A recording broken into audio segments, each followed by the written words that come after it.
আসসালামু আলাইকুম গাইস, আজকে আমি তোমাদের শেখাতে চলেছি কিভাবে হুকুম ব্যবহার করবে। যে হুকুমে ক্লিক করার সাথে সাথেই 4টে এনিমি নক হয়ে যাইব।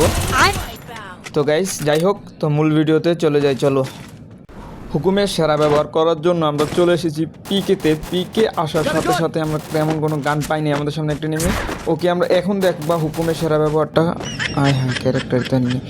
আচ্ছা যাই হোক, যদি তোমরা হুকুম ক্যারেক্টার না আনো তখন তোমরা কী করবে, এই যে পিকের মধ্যে ঘাসগুলো আছে না, এগুলোর মধ্যে চুপ করে বসে থাকবে, তাহলে তোমাদেরকে আর কোনো এনিমি দেখতেই পারবে না এখানে। কেননা হুকুমের তো এমনই এবিলিটি, আমরা এই জায়গায় বসে পুরোটা র্যাঙ্ক ম্যাচ খেলে ফেলবো, কেননা এখানে আমাদেরকে কোনো এনিমি তো দেখতেই পারবে না নাকি।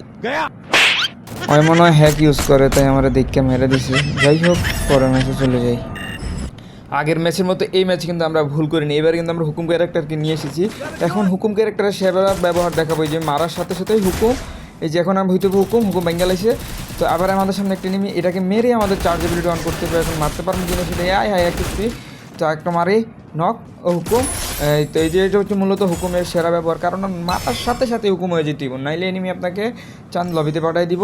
যাই হোক, আমাদের মেডকিটটা করে নেই। তো আমরা এখানে টেডকিট করে এখানে একটু পিছনের দিকে চলে যাই, কেননা এখানে দুইটা এনিমি, আমাদের কাছে শুধু স্নাইপার রয়েছে। যাই হোক, আমরা এটাকে একটা এনএলআর পাইছি, এনএলআরটার একটু টান দিয়ে লই।